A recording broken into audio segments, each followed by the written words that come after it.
The following content is provided by MIT OpenCourseWare under a Creative Commons license. Additional information about our license and MIT OpenCourseWare in general is available at ocw.mit.edu. Let's see. I've got two issues that came to my attention since the last class that I want to go over. I want to give your papers back, but I don't want to give them back today. How soon do you want? Can Thursday wait, or do you want comments on them tonight? I can wait till Thursday. Yeah. Thursday? I had some thoughts on your papers, and I just could not come to one conclusion. I didn't know what happened. That's what happens in this business. Then I want to, let's see, did you get my news article? Yes. We want to discuss that. Then we have a couple of cases outstanding. Mm-hmm. How many? Two? Mm-hmm. Ford Pinto? And Challenger. And Challenger. No, Challenger? Well, I thought you we said were we done. would finish talking about that. Okay. And then talk about Pinto. So it's like 1.5. All right. And then we'll assign some more. And we'll be ready to go. Let's deal with the two issues first. Dr. Ng brought up one. Okay.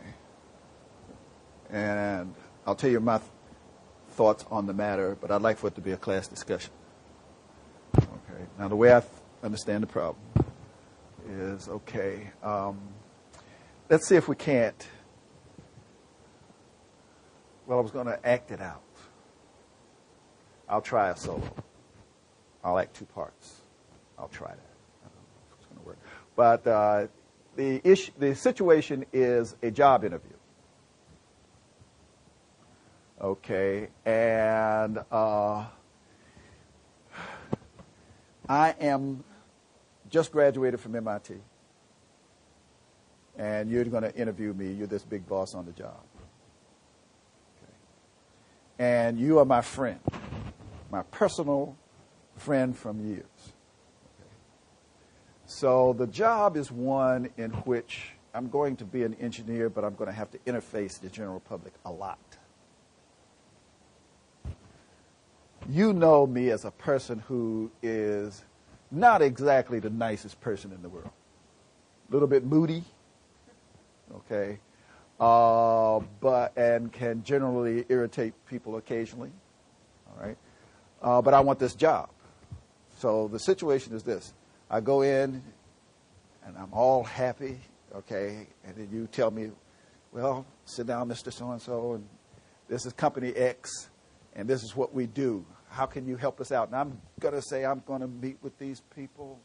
I'm going to make them love Company X, and we're going to make a lot of money together. Right. End of situation. Have I lied? Have I misrepresented myself to this potential employer just to get a job? Should I have portrayed myself more like, quote unquote, myself?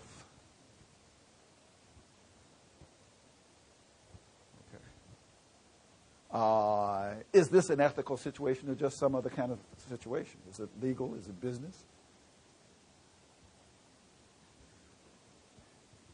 Now, I have the unfair advantage of having thought about this thing for, about 6 days, 5 days. All right. So if you want me to give you my reaction first, I will do it. But I prefer if you gave me yours. Let me give you a few minutes to think. You can talk if you want.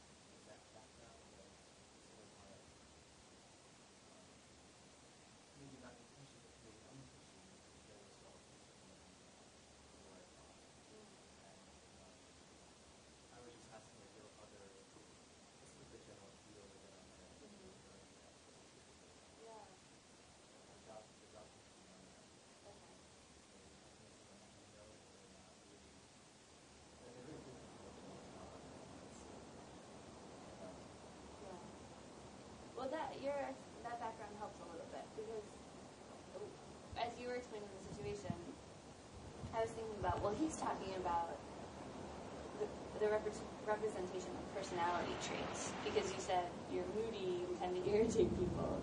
But what you're talking about is skills. Well, what you talked about first anyway is skill sets, and like misrepresenting skill sets in a job interview is different than portraying yourself to have a certain personality. I mean, both things are important for job performance, I guess. You know, personality and skill set, but. Well, would you say that interacting with the general public requires a certain skill set also? Mm-hmm. Mm-hmm. And I feel like if you're hiring someone whose job will involve a lot of public relations, the burden perhaps falls on you to really find out what that person is like interacting with the public. I don't know. Can you do it in a job interview? Is there enough time? Do you have a test case? Do you have a random person in the room that you can? Yeah. Well. Or do a panel of interviewers or something like that? Well, I'm trying to make it as simple as possible. Just two persons. But aren't you kind of a test case? The person who's interviewing is a test case, so they feel like you made a good impression. You're a person well known great. They just kind of assume you'll Do that well all the time. that way at the job. But maybe I make the distinction. I think it's possible to be a certain way on the job and not really be that certain way, because I just know a lot of people who have a different work persona, and when they get home, that's really not them, but they make it work for them on the job. Okay. Now, can we put any of this in the language of ethics, any of these views? Can we defend it if we had to among scholars? Does the literature help in any way with this? So one moral rule you're suggesting is that one should always reveal their personality flaws in setting up a new relationship. I'm not suggesting that. Take that part away. I'm not suggesting that. Okay. Yeah. One That is might really the propose question, isn't it? Yeah, I mean, Or that's... maybe is it an imperative that you present yourself as you truly are at a job interview? I don't know. I mean, the interviewer didn't say, "Are you moody?" He just said, "How can you help? How can you help our company?" So, okay, we're thinking about ethics. So the applicant didn't directly lie. Unless you know more about what went on in the interview, you can't say that he lied. He just talked about the skills that he thought would be helpful for the question about that. Well, the person that I was portraying, and the way I understood from your email, was a person that was worried that he or she might be using another person as a means to his own ends. Mm-hmm. And Kant says, another formulation of Kantian rule is that you don't use another person to advance your own ends. Right. All right, and the question is, so the question for me is whether or not all I'm interested in is using this person. Mm-hmm. The second question is, there's another question here, and that's a question that has a legal term, but which is also a moral term. I want to use this word from the moral point of view. The word is contract. So we're here, you may wish to establish a contract with me. And the contract is not going to be to act out my real or whatever I think my personality is with this public. The contract is to act personable with these people. And the question is, from a psychological point of view, can I play this game for the duration of my employment? Or will the real me set in? And I think you said something that I see the point to, and that is that we do have multiple personas. One of them is our personality. But we can put on a persona from 9 to 5. Monday through Friday for 20 years. And the contract is, you don't care what my personality is. You want to know if I can do this particular job and if I can really be the nice person. All right? Let's put one more little piece in the game. Okay. There's a book.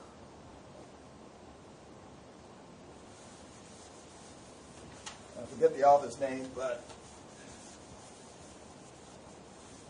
if you find the book and you have any questions, the author is a faculty member right up the street at Harvard. And the book is called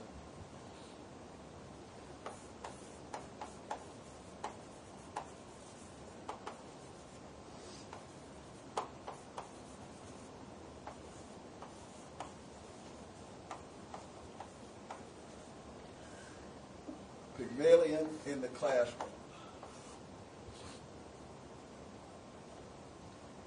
Now, this word Pygmalion,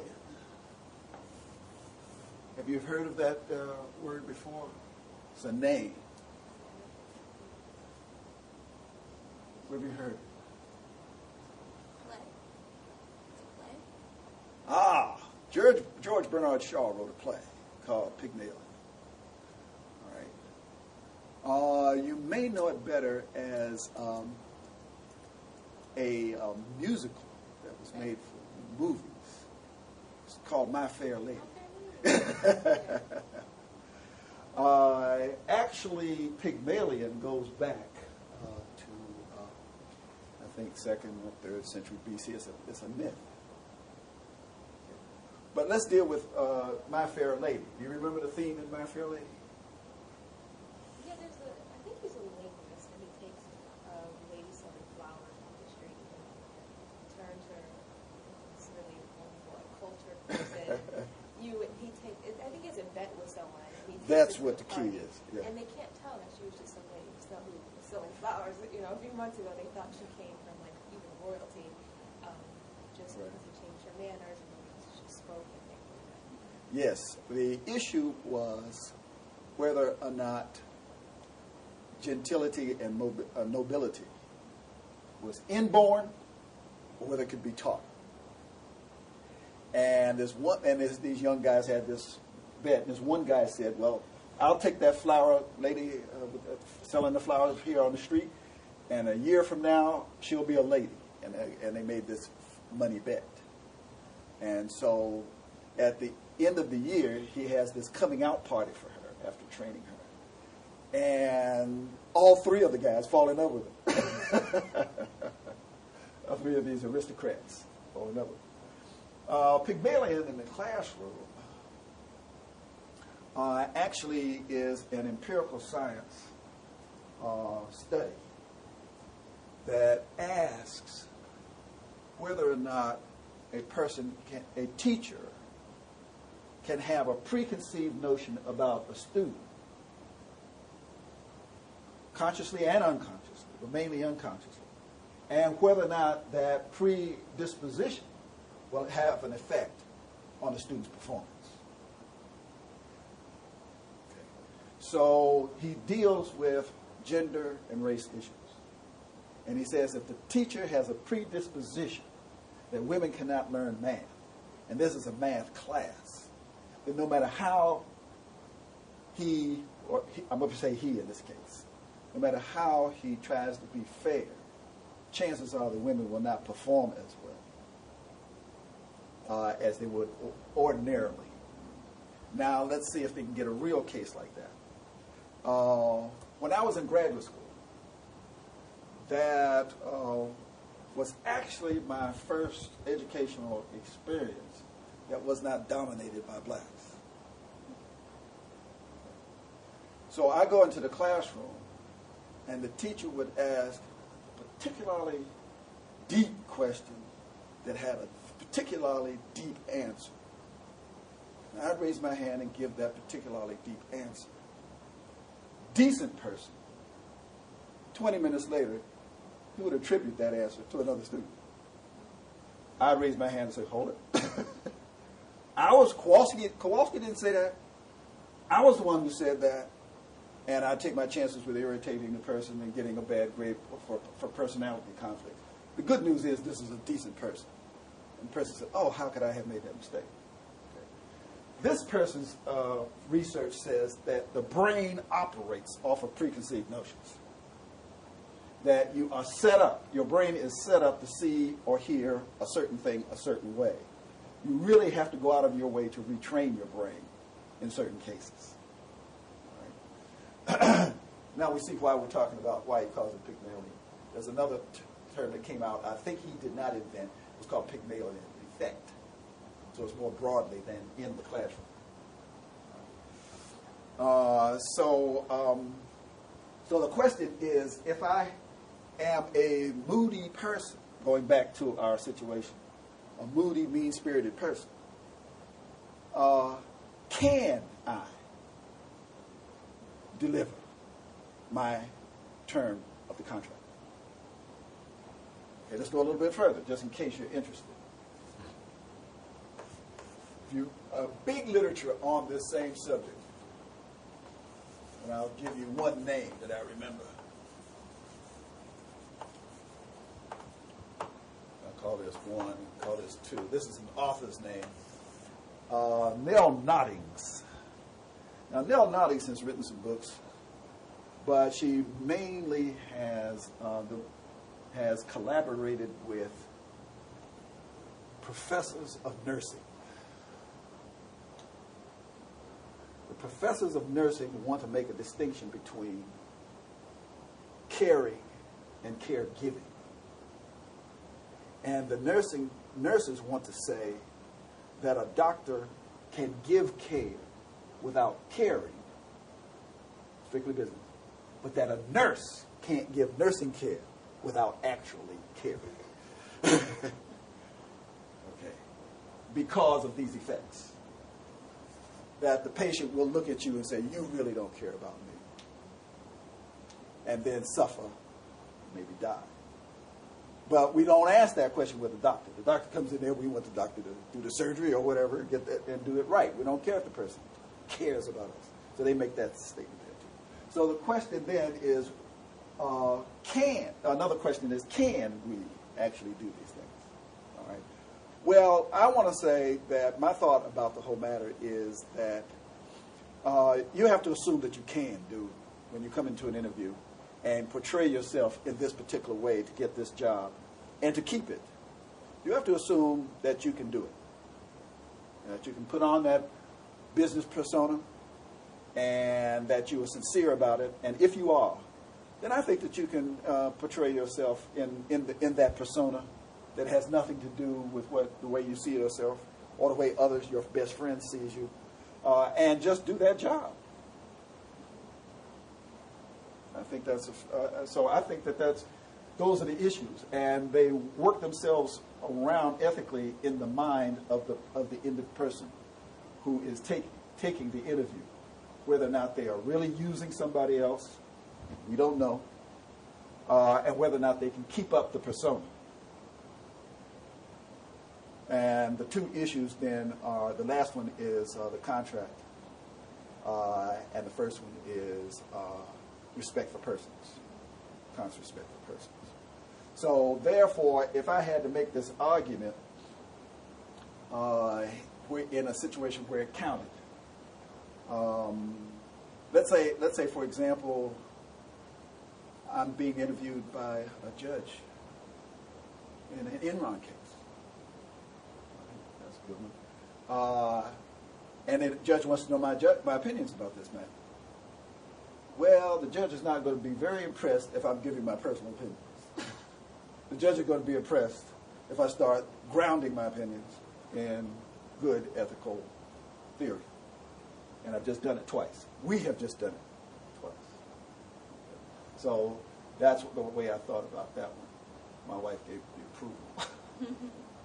approval. Another one is Joel wrote me this note, and it picked up from the last class. Oh, are we done with this one? We done? Okay. I really apologize if I switch subjects too fast and somebody else has something to say. that had to do with the discussion we had last time where I made a statement that engineering was a regal learning discipline. And Joel wanted to make the remark that, well, it's really aristocratic in its nature. And he and I have discussed this before. And where we agree is that that engineering has never been done and cannot be done outside of the context of authority and power. You don't go out and build a bridge because you think it's cute. I think I'll build a bridge. Okay. Engineering has always been done under the auspices or under the control, to some extent, of kings and high priests. Local populations getting involved is a brand new issue for us, as we went through last time. And I remember the name out of Denmark. They call it technology shops, where local citizen group can go to a place and get technological advice about how to participate effectively in public decision making. So the city wants to build a nuclear waste dump. It's in your backyard, not in mine. And the city engineer comes up with all of these explanations as to why we want to put it behind yours and not behind mine. Then you can go to these technology shops and get an engineer to help you build your case. But that's brand new. We want to think about, and so here's the way I thought about responding to that. I need to give him some email, but it really didn't come to me until last night about 10 o'clock.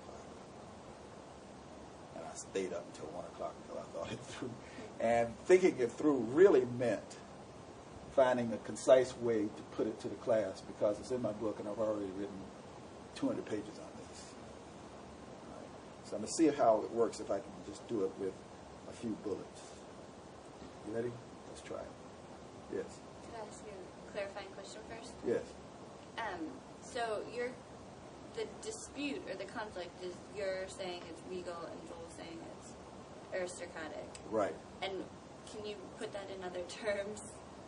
Let me put it in my terms first. Okay.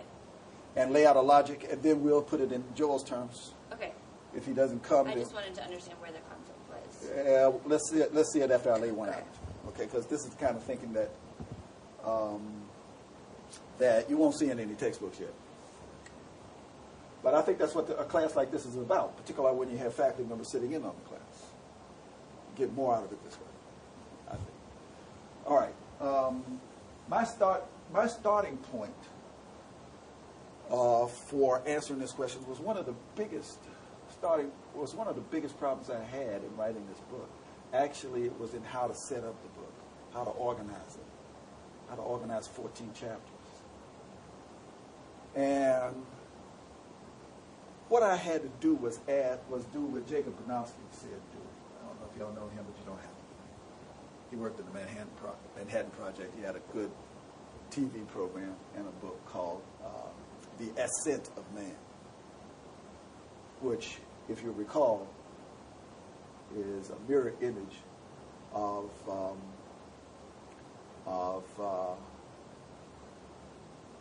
I'll tell you the book's name, The Descent of Man. Remember who wrote it? Charles Darwin. And what he said was that all the people he knew that made really important contributions to science started off by asking what he called an impertinent question. So I'm going to ask an impertinent question.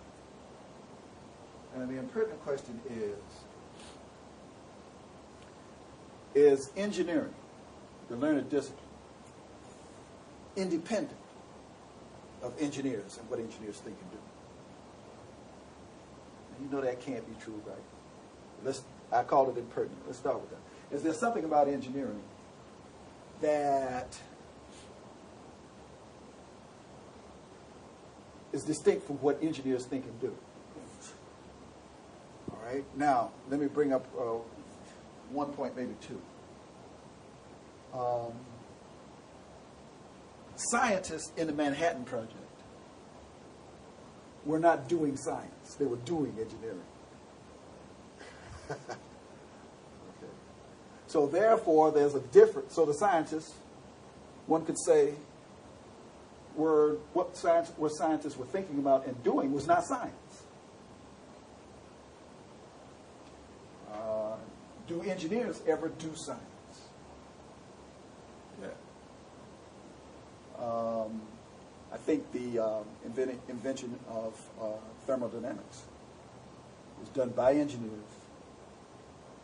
but they really weren't. They started out doing herky-jerky engineering on thermodynamics, but at the end, they were doing science. Okay. So what I want to say to Joel and to you all is that you cannot deduce what engineering is by observing and talking to engineers. There's something else. Now, why is there something else? Why is there this gap? Can I make sense out of what I just said? Yes. Because what engineers think about is divided between their conscious minds and their unconscious minds. And so to find out what engineering really is, you have to somehow get it out of both what they say and do and some things that they don't say and don't do. You have to look down and get the unconscious dimension.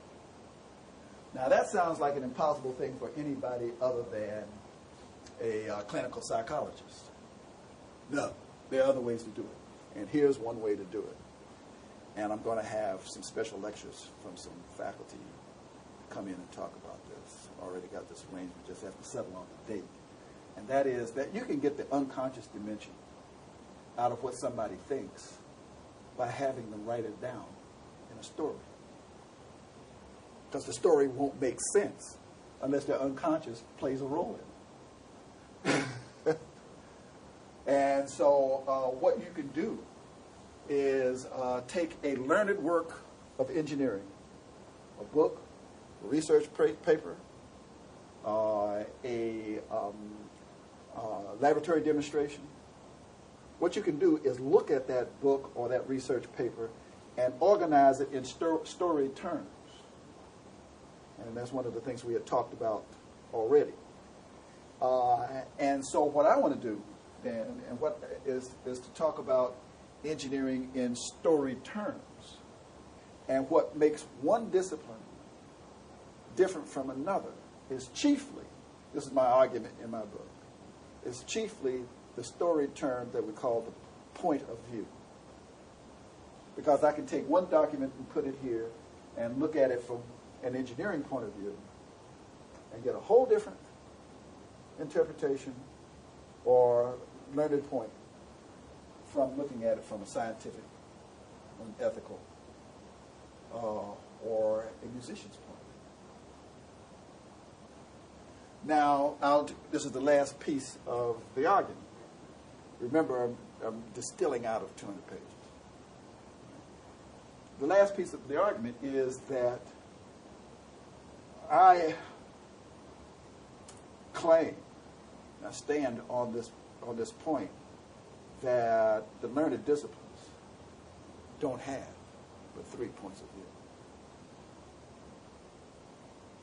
They are the points of view of social order. That if you want to read ethics from the standpoint of Greek philosophy, if you want to read science the way Aristotle would read it, and the way most Westerners read it, then the point of view is a person like Socrates who's looking at doing two things. Number one is accommodating the individual to nature. Yeah, what you're saying there is that nature is what it is. And I want to find out how I fit with it. That is find truth. Okay, so, And the second thing is to accommodate society to the individual. Society is no better, can be no better than than its worst treatment of the individual. The individual is the unit of analysis. The Greek concept of ethics is that there's only one moral agent, only one being that can make an ethical choice, and that's an individual, not a corporation. The notion of a corporation having personhood in law comes out of the Latin tradition, not out of the Greek. Okay? So it comes out of looking at society from a regal point of view, which is a point of view where you do not accommodate society to the individual. You accommodate the individual and nature to society. And when I say accommodate nature to society, what I'm talking about is if you want to cross that bridge and nature does not, if you want to cross that river and nature does not have a bridge for you, then you accommodate nature to the will of society. You build a bridge. Okay. And the third point of view, when you look at something, a learned document, you'll catch up, is to look at it in a way where you accommodate the individual and society to nature, to a higher cause. So that's the way. So when I say that engineering is regal, what I'm really saying is that if you pick up a learned document and you want to look at it from an engineering point of view, one of the things, I haven't gone through all of the other story terms. I'm looking at only one right now, the main one. If you look at it from a regal point of view, then you will look, I claim that you will look at it the way that engineers look at it on both conscious and unconscious level. Now, how does that work out with aristocratic? Well, if you look at societies over time, from the beginning, I think we're talking when human beings began living a settled life in the Fertile Crescent, even from that point of view, that what you'll see is all three of these principles at work, and that when they started building irrigation systems, you'll see that they built them from the point of view of authority. And if for no other reason than you cannot build a bridge 4 different correct ways. If all of us have correct ways of building a bridge across that river, and those correct ways are different, we'll never get it built. There has to be an authority. That's right. A higher authority than any of the 4 of us that says we'll build it his way and not yours, mine, and the other. You don't operate like that with a Greek point of view. Okay, let's clean up any loose ends that we have with the Challenger. Ta-da! Washington Post, Wednesday, August 27, 2003. The headline is, Report Blames Flawed NASA Culture for Tragedy. So I'll pass this one out. That's from the Cape report, right? Yeah. Yeah. So you can write down that reference. Or I'll tell you what, you can hold on to that if you want. Just bring it back. However you want. That's okay. We can find it online and then, yeah. Download it. So any loose ends with the Challenger discussion?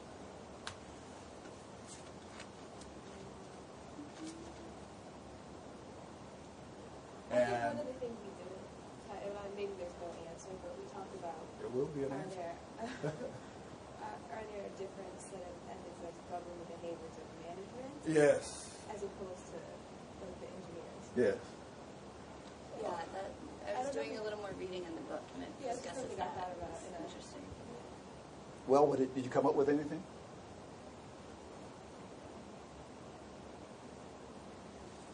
I mean, what the reading talks about is dividing decisions between managers and engineers, so that managers are responsible for thinking about the well-being of the company, the organization, so that involves costs and profit.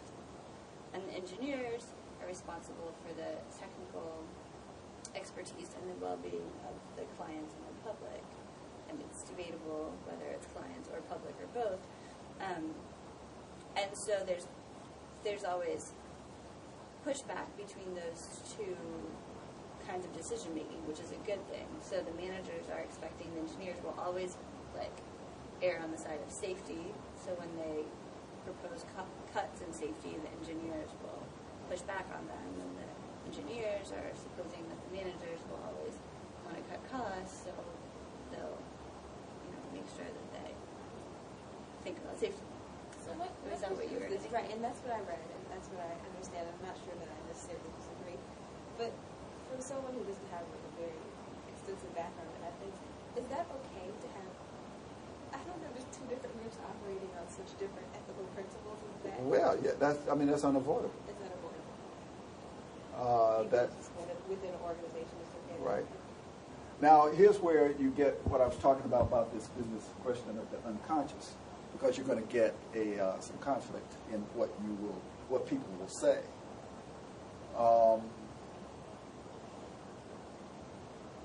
I think it's right for me to say that 100% of the engineering managers that I have known and read about do not make this distinction. All call themselves engineers. I will say something around 50% of the engineers will say that they are engineers, and 50% say that they are not engineers. This came to this debate came to a head about 10 or 12 years ago with accreditation with ABET and because there was this argument that engineers become engineering managers. And the argument was based on data. 2 out of 3 persons who are engineers will wind up in a job description that says engineering management. That's what you do when you call going up. There is this other line, which they call line engineer, who remains a hardcore engineer for all of his or her career. All right? But that, they say, is about 1/3. And even that's debatable because most of them have somebody, engineer, working under them. Okay. There's an analogy in universities between faculty and administration. And there's this book, I can't remember the name of it. I will think of it. I think it's the book called,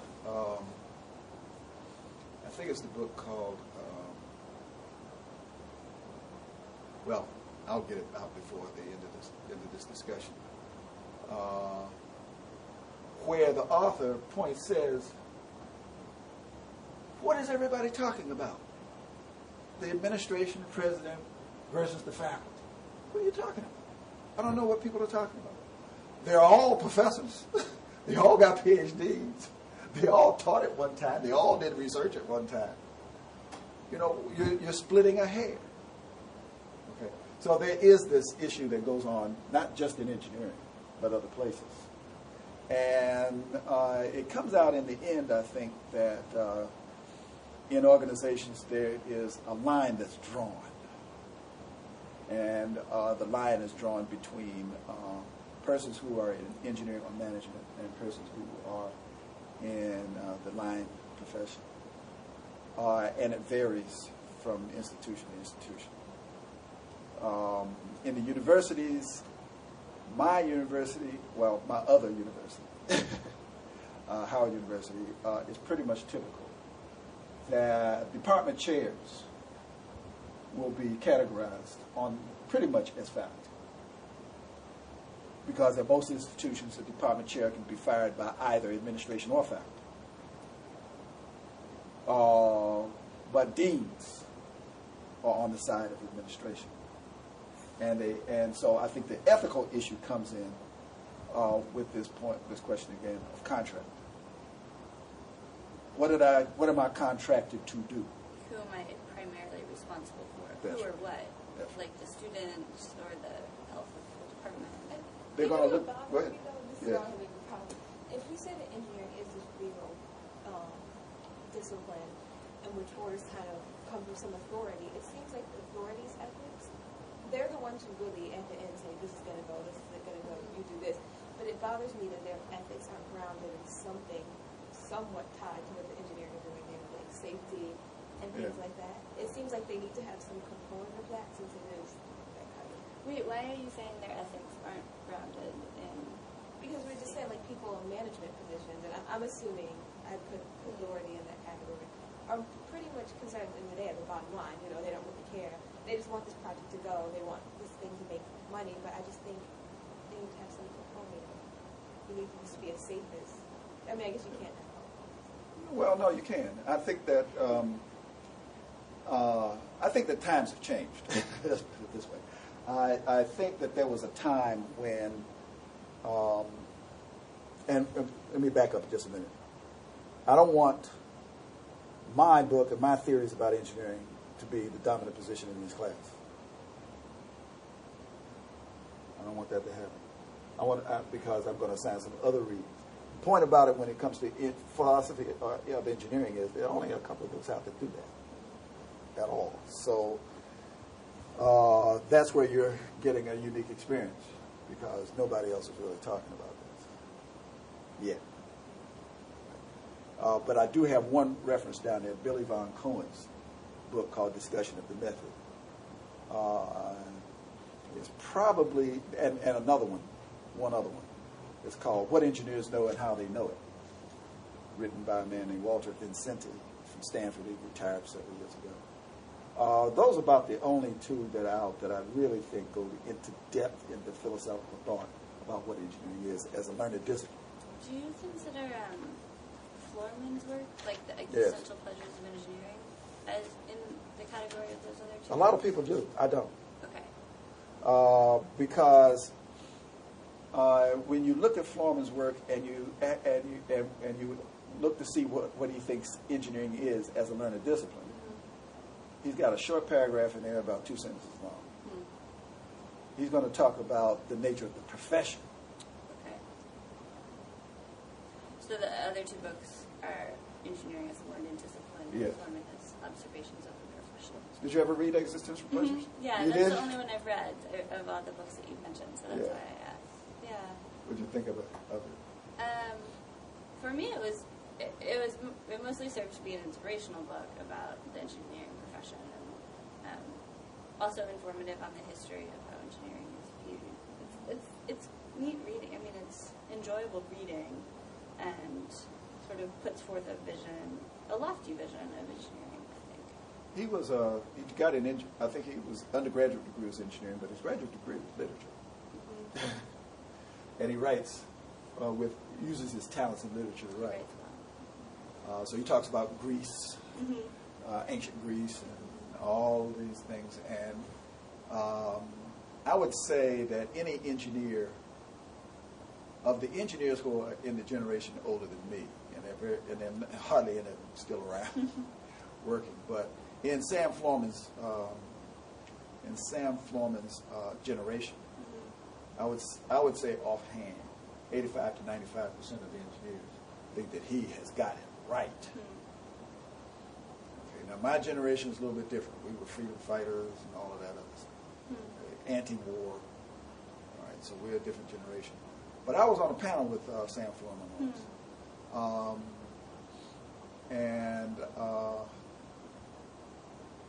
Actually, here's what it was. It was a panel, but he gave the keynote address. So he gave the keynote address, so I really wasn't on the panel with him, but we were there together. And he got up, this was right after he wrote his book, and he said that his motivation was for writing the book was his sons. He said one day his sons told him, and I don't remember his exact words, but they were very harsh, that he and the rest of the engineers out here were just murdering people. So he sat down and wrote that book for them. And so it was an answer of a father to his son. Right.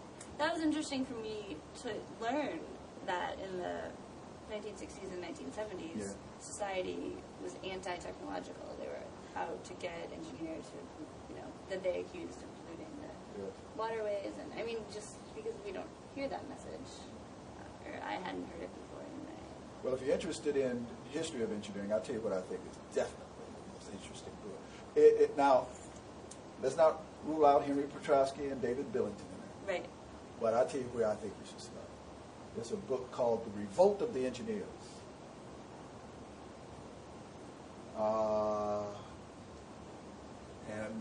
Think of this man's name. I haven't talked to him in 15 years. But it's called Revolt of the Engineers. And when you get the book, let me suggest the first thing you do is look in the index for the word technocracy. The technocracy movement. And you read that, and you will be compelled to read the rest of that book. Layton, Layton, Edwin Layton. And so if you remember, basically what it said was, people said was, well, we live in a technological world now, so the world ought to be run by engineers. But what you argue in the editorial, perhaps, is that engineers need to inform the public, so it's a shared running. It's a shared running. I argue straight out in my author's preface that that everybody should learn engineering. But on the other hand, that's on the one hand. On the other hand, engineers have not proved to be better citizens than anybody else. So there's something that falls in the middle, and I call it generalist expertise as opposed to specialist. So generalist expertise, and a specialist expert does not necessarily possess what I call generalist expertise. Okay, so that's where I'm going with it. But you'll find other people who have other points of view, but a lot of this discussion is quite new. Quite new. Okay, can I shift gears and start talking about Ford Pinto? Yeah. All right, then I said something I really didn't mean. I want to shift gears, but you're going to talk about Ford Pinto. Okay, just start talking. Ford Pinto. Let's talk about facts. Did you get the chance to read this case? Okay. Then I think we can go through and get a lot of the facts without spending a whole lot of time. Anybody want to go first? Around what year? What year? So we're in the late 1960s. Ford deciding that they want to design a car that will sell for less than $2,000 and weigh less than 2,000 pounds. And they, to compete, rushed the production to happen in a little more than 2 years compared to the usual 3.5 years. And the book says, so this means that a lot of the design and styling happened before the mechanical engineering. So some engineering decisions were based on design rather than design coming after engineering. So they decided that the best place for the gas tank was between the rear axle and the bumper, or between the gas tank and the bumper. Yeah. No, they decided that the best place for the gas tank, was between the axle and the bumper. And there were bolt heads on the... Does it use the term sheet metal? No. Just as there were exposed bolt heads that could puncture the gas tank if the tank were driven forward towards the axle upon impact. What's the sheet metal? There was a code that said a certain amount of sheet metal should exist between the gas tank and passenger. Okay. And It doesn't talk about that. by taking that sheet metal out, you can reduce some of the weight of the car. Okay. So, anyway, so we have this gas tank in a precarious position, and they did crash tests to see how often the bolt heads were driven into the gas tank, causing leaks or explosions. And the results were that at 21 miles per hour was a high enough speed for the gas tank to be punctured. And then they made adjustments just of putting the tank above the rear axle rather than behind it, or adding like rubber bumpers on the gas tank itself.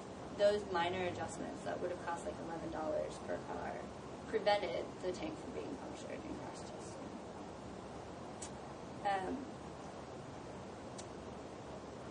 But the manager's decision was that the cost of those adjustments, the $11 a vehicle, didn't outweigh the benefits.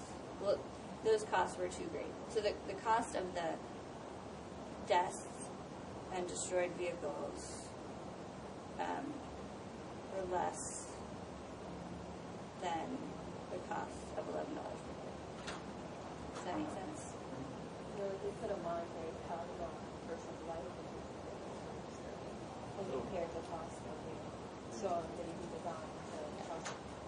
Thinking of it as being as $11, so Yeah. or is this Say that part again now. Yeah, they assigned a monetary value to the lives that would be lost.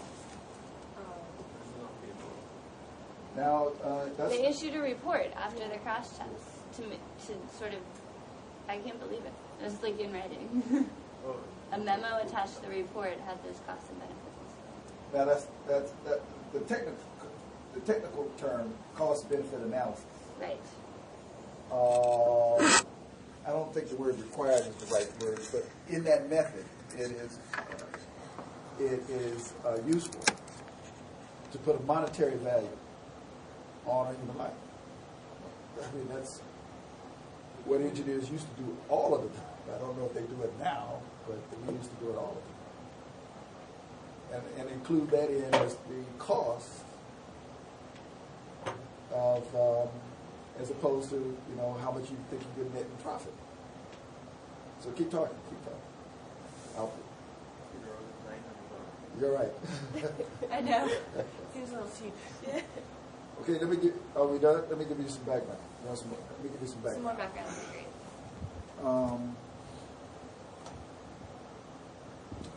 Something that something you have certainly never experienced. I doubt if you've ever heard of. It's called a gas line. Oh. That is driving up to a gas station and standing in line to get gas. And you got a quota. It's like being in war in England. Right?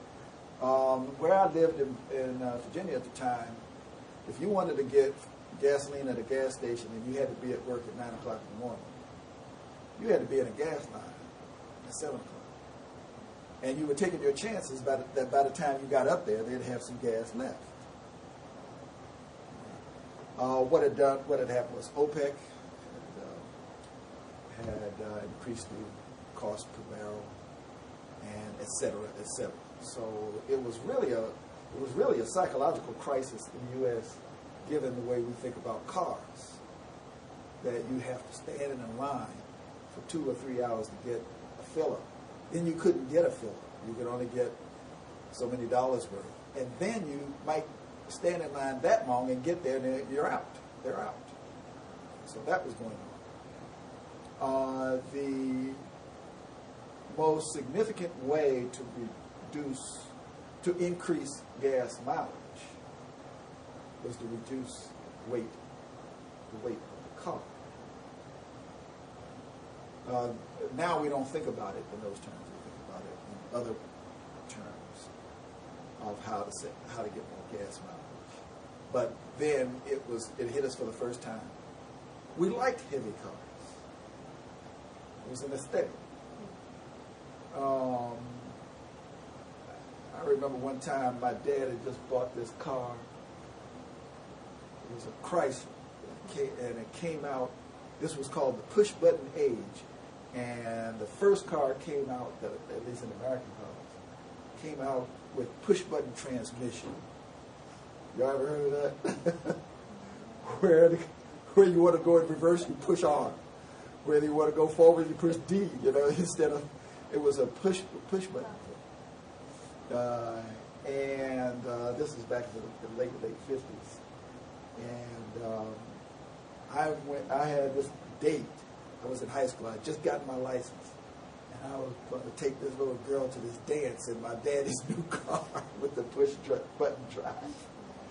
And I took her to this dance, and when we came out of the dance, people were crowded around the car. You know, how can you have push-button drive? Right? And so this was the first and the last time I showed off what we used to call showing out in a car. We got it in the car, and I wanted to demonstrate that now that I had push-button drive, I didn't have to pay attention to putting the car in gear like everybody else had to. Most cars had floor gears. A lot of them, not most of them. And so I was looking at my date and putting the car in gear, but I made a mistake and put it in reverse and hit the gas. And instead of going forward, I went back and hit a brick wall. Now, the point that I'm making is the damage was done to the wall. It wasn't done to the car. That car had a fender that was sort of like, we used to call it a quarter-inch armor plate, you know, but it wasn't quarter of an inch. But, I mean, the fender of that car is something like they don't make at all today. A whole new concept about fenders today. You wanted to dent. Back then, you wanted to break up anything that it hit. Okay. So there was this heavy aesthetic back in those days. And so it was very competitive to get a car out and get it out with high gas mileage. So that was a compulsion. There's a formal term that people use when they talk about engineering, and they call it the engineering imperatives. Cost is one. So now, when the gas crisis came out, there's another thing to be said about that. Food prices went up dramatically because the food that was brought into the grocery stores was brought by trucks. And if the trucks had to pay more money for their diesel fuel, then they raised the price of food. So a can of beans went up. So everything started going up, everything. Right? So there was this big compulsion to get cars with a lot of high gas. Back in those days, I drove a diesel. So I'd go out to the truck stops and get my fuel. I didn't stand in mine. Okay, so there was this other issue, and the newspapers made a big issue out of it. I don't know how it wound up in the courts, but it became a big issue for people in engineering ethics. And that was that the newspapers put the spin on the story that the engineers had not only calculated how much profit they would get, but they had calculated how many lawsuits they would get and how many lawsuits they would lose. And that irritated the American public to the nth degree. And the newspapers had it out where this one lady got rear-ended. She was sitting still at a red light, and the car that hit her was only going 20 miles an hour or something like that. And the car exploded, and they had pictures of her with all of her skin burned off. Oh, it was just a big to-do back. And so that part, the ethical part, was started coming that was being discussed had a lot to do with putting a monetary value on human life and whether or not it is right to just calculate how many lawsuits will you lose? Because technicalities, you got the better lawyers than the individual person who's driving the car. The companies have these big lawyers, and they just said that they'll just pay the cost. So, what were some of the issues that the authors here point out as legitimate points of view on this thing?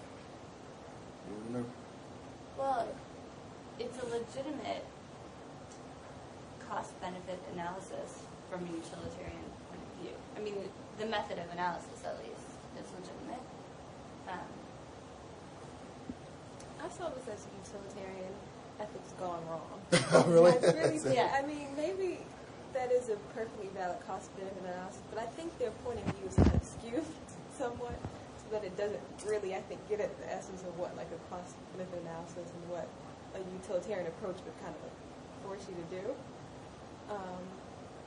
Yeah, I mean, it's interesting. I feel like this is a utilitarian approach that came to the wrong conclusion. Yeah. That's what I want to conclude anyway. Like, I want to say that what Ford did was wrong. Did they get the numbers wrong? And did they get the numbers wrong? Is that what you're saying? Yeah, so that's what I want to say is, well, they just didn't put a high enough cost on human life. If they had put a higher cost, then the conclusion would have been to put the safety features into the car. You know, because they wouldn't have been saving. I think their audience is off too. Like, are they just? I mean, from their point of view, if you just consider their corporation, yes, it makes sense to not do it. But they're not considering, everything else. I think they are, when they assign the value to this person's life, but I think they're looking at it a little too narrowly. Like, something went wrong, I think, that analysis. But they weren't serving society. They were serving. Yeah. But is a company supposed to serve society? Well, you were talking about management, strictly Yeah. the company and shareholders. And then the engineers are supposed to be some of that, but also some of the safety of the public. It doesn't sound like they may put any weight at all in the safety of the public. Because even the cost on the life was from a management point of view, in terms of profit. Well, how would you would have done it if you were an engineer there? Make me the bad guy. I'm the one that told you to do it. I'm your boss. So what was the culture of? Was it management? What mandate did the management get to the issue? Save that cost. I want you guys are coming up with too much weight. I want the cost of the weight of this vehicle down another 12 pounds. Go back and do it.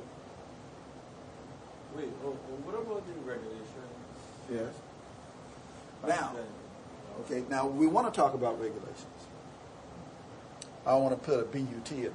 I don't want the ethics class to turn into a legal class. But what I want to do is to say, well, what are the regulations? And I want to ask, do we have an ethical obligation to abide by the regulations? That is, Not necessarily. to use, for example, here's my example now. It goes back to what you've all said. The regulations allow cost-benefit analysis, or allowed. So it was legal to do that. I think the regulations might be there to protect the engineers too. Same way tenure protects the president. Yeah. So management tells them, cut the cost all the way down. They can say, we're doing so much. Put in some numbers on lives because it doesn't meet safety standards. Well, that's exactly what all the engineers did, and all the engineers had a right to do. Point to the regulations, say we live in the law. What are you talking about? So I guess the question is whether regulations was I'm sure more regulations came out of the states, right? Yes, a whole flit of them. Yeah. Obviously, it was cool. Something was missing. I think that one of the things that made this case what it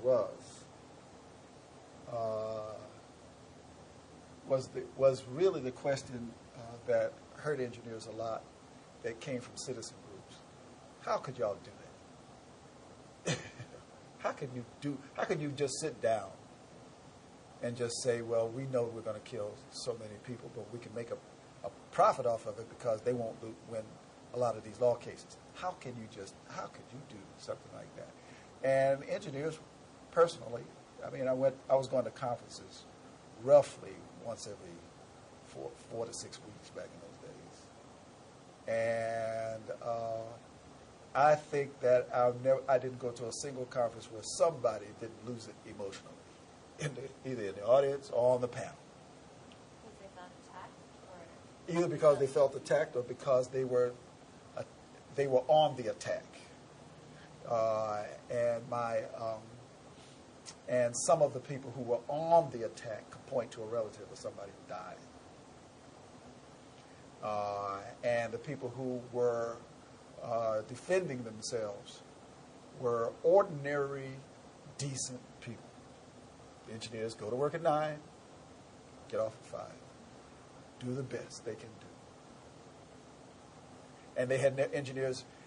There was a whole generation of engineers who had never been attacked before. The last ones were in the early 40s and late 30s. So we're talking now late 60s, early 70s. They thought that engineers were always thought of themselves as decent people. There was an article. I'm still trying to find it. Maybe you all can find it for me. It came out in a magazine. It was one of 2 magazines. It was either Look or Life. Those were magazines that were big magazines back in the 50s and 60s, maybe even the 40s and 30s and 20s. Everybody read either Look or Life.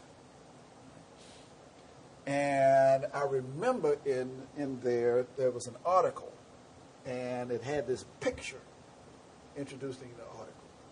And the picture was the ideal of American life in the 1950s. A husband and wife and 2 kids living in the suburbs. The wife stays home, the husband goes to work. And the kids look up to dad like he's, that was it had that picture. And the wife was standing in the doorway handing the husband his lunch pail, as I recall it. And the kids were waving goodbye. And the title of it were words to the effect, he's an engineer and his family doesn't know what he's going to do today. And it was based on some national surveys that the families of engineers had not a clue as to what their husband or father was going to do. They were all men in those days. When I say all men, I don't mean 100%. 98%. They did not know what their father was going to do all day. They didn't know what engineering was. And I'm still trying to find that article because I want to use it. There was another article that I'm still trying to find that came out in one of those magazines where they had these pictures of graduation at Berkeley. And the engineering students had these placards, and the liberal arts students had other placards. And they were not anti-war placards. The liberal arts students had placards that said, "We got an education." And the engineering placard said, "We got jobs." And they were directed one towards each other. So there was this, I'm trying to describe the mood of the times that govern ethical decisions, because I argue that ethical decisions, no matter what Plato said, actually no matter what Aristotle said, have a lot to do with your passions. You're trying to put your passions and your reason in some kind of harmony in a lot of it. But Aristotle said, no, it's all reason. And Plato said, no, it's all character. All right, so, well, are you willing to take a stand on the Ford Pinto case? Can you point to somebody who did something wrong? Can you point to somebody else who did something right? Can you tell me what you would do if you were in a situation? Would you have blown the whistle on your company when the word came down? Notice that nobody in Ford blew the whistle. Yeah, I mean, I feel like if an engineer, I don't know, I wonder how much the engineers that were working on the car design knew about the crash test results. Do you know? I don't know.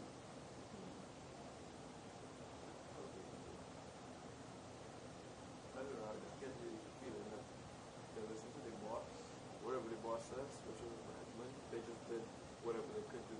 Yeah. And there was no protest back in the day.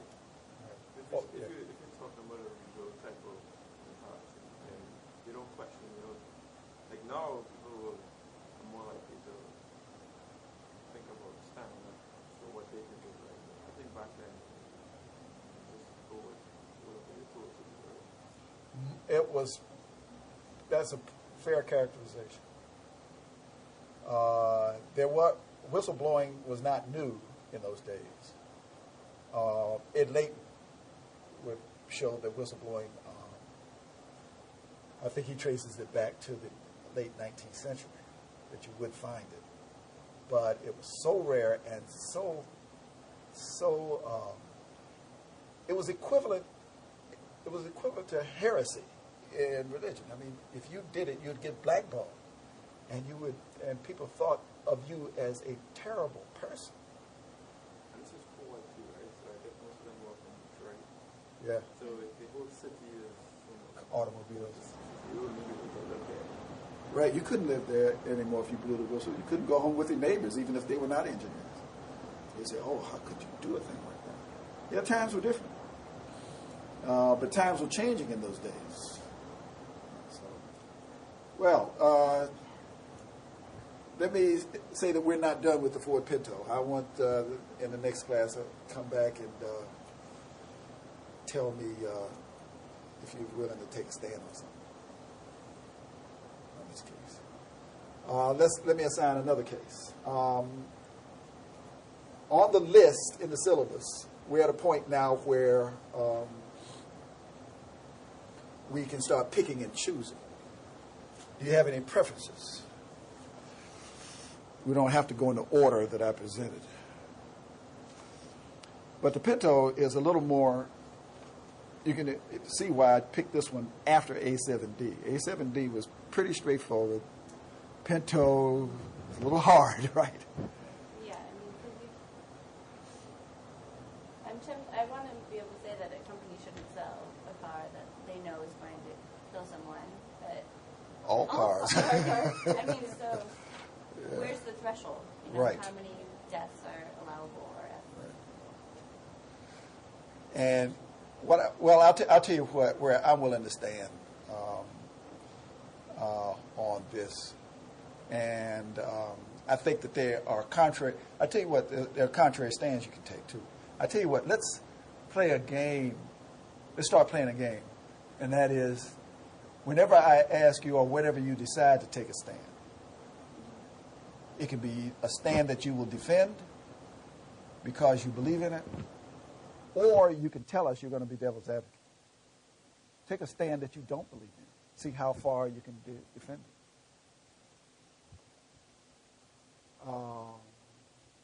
Well, let me see the list. And